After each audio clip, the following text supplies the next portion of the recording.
post. I said 2 filmmakers, 2 mobile smartphones, 2 smartphones, 2 Okadas, and a lot of local beer. And then that gave you Yoruba Beyond Borders. So what we're saying in essence is, since the theme of this festival is storytelling, well, you can see through technology, you have no excuses anymore, because those films, the film you saw was just made by 2 mobile phones.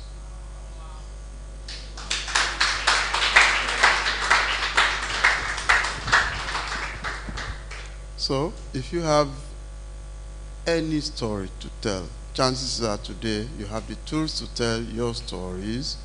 Otherwise, just shut up. Okay, if you have questions, then we can discuss this quickly.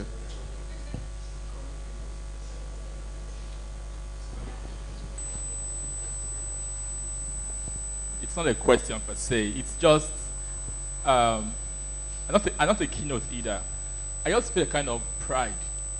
I'm Yoruba from Kwara State, and seeing that Yoruba people transcend beyond Nigeria up onto the Americas, it's just beautiful. So well done, sir. Then I want to ask, you said with just your mobile phones, and that's really intriguing. But I also believe that the quality of the mobile phone is also a major factor here. So what kind of mobile phones did you use in the production?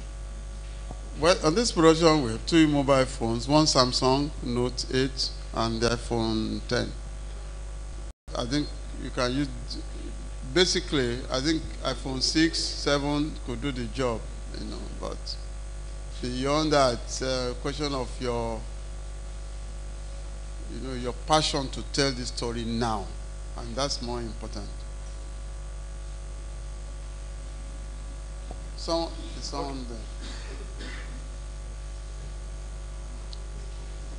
Good afternoon. As a Yoruba man, this film makes me proud, because I see the images and I remember those days when we used to go back home to watch the masquerades in action. Looking at Yoruba transcending borders, are there plans to have other episodes where Yoruba people also in the Americas, Cuba, Brazil, because there are a lot of things they do over there that if you listen to the language, you actually understand that. Yes, you might not understand everything, but we have connections. Is there a plan to globalize this project? Well, proximity, and you know what that means, cost, to go beyond our shores. I don't think we'll take Okadas, we'll have to fly. We'll have to fly, But of course, if you get sponsorship or funding, if someone wants, the subject matter, pursued further, why not? But it's always down to cost, funding, money,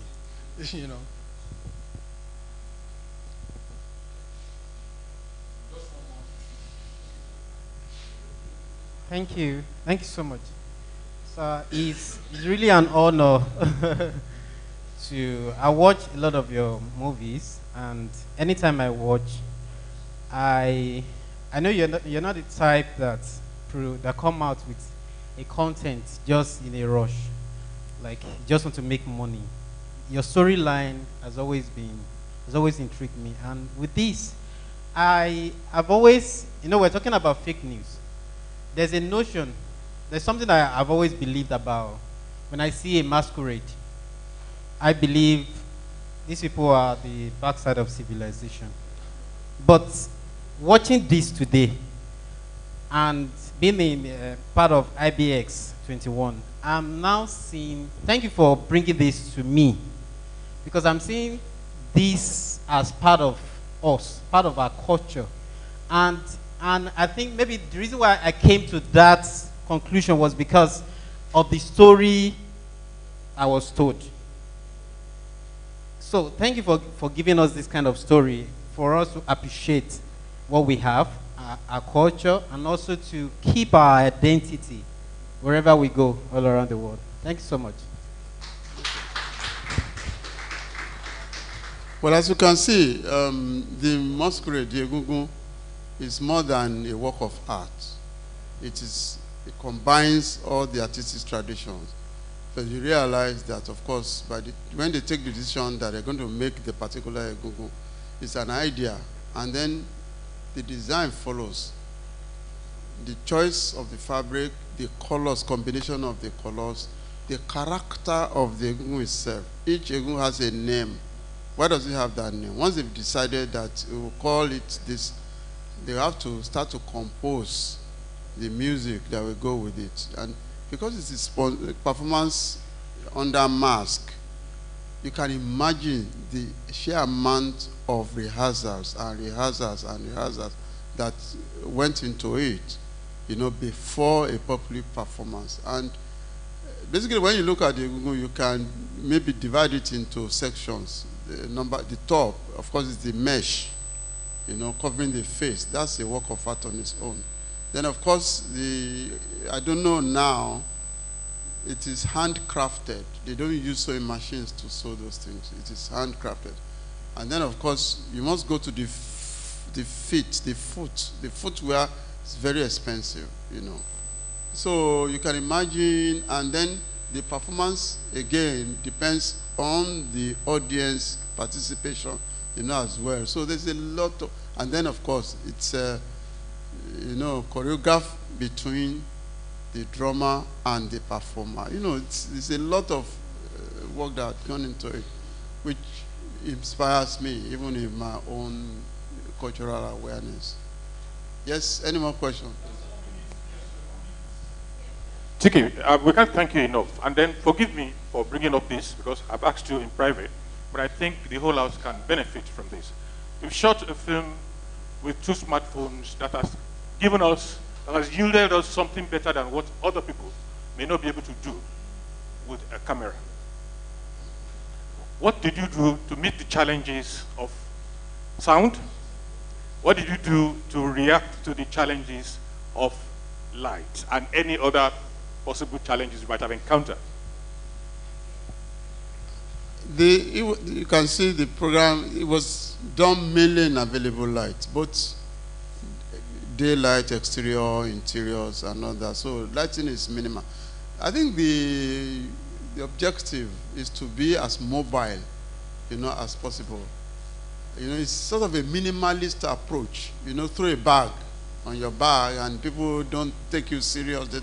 They think you are doing selfie and you are doing serious work. And the way the technology is going, I could almost predict that everything, the way the technology is going to end up on smartphones.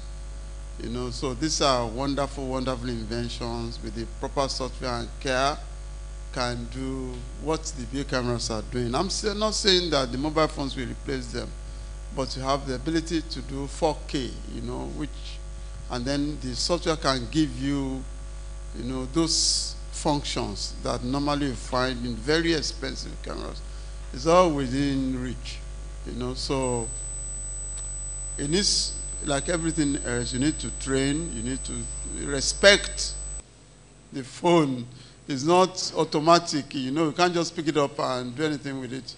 You'd have to give it care, a lot of planning and thought, and at least it shows that you can. If I didn't tell you, and I asked usually, what camera did you think we use? We are going to be saying it is red, it is yellow, it is black magic, it is white magic, those things. But it doesn't matter. At the end of the day, it is the content that's most important.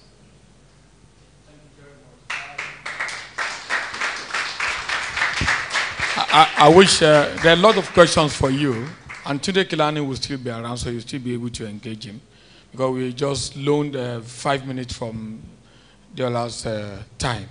Thank you very much, TK. He will be around, so you can meet him again. And now we want to screen 76. I'm sure many of us saw the film 76 by Izochukwu. Sorry? This is the story behind the story by Deola. Deola, please step out.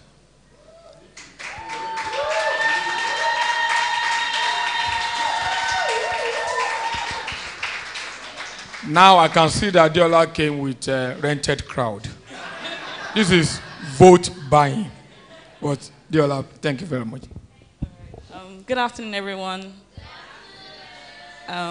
It's really good to be here, and it's such an honor for to be able to show this documentary. 76 is behind the story gives a historical background of what actually happened in the 76 school. I'm using live footages from actual live footages and also from the film 76 directed by Izu Ojukwu. So I want you guys to enjoy. And first, shout out to Orange Academy. I'm an alum. I remember that when I was working on the documentary and we had shot so many footages, almost, I think on the timeline it was 12 to 24 hours. I remember our classes that we chiseled then that they talk about big idea, and I had to come up with one fast so that my work will have some synergy. So thank you very much, Orange Academy. And please enjoy.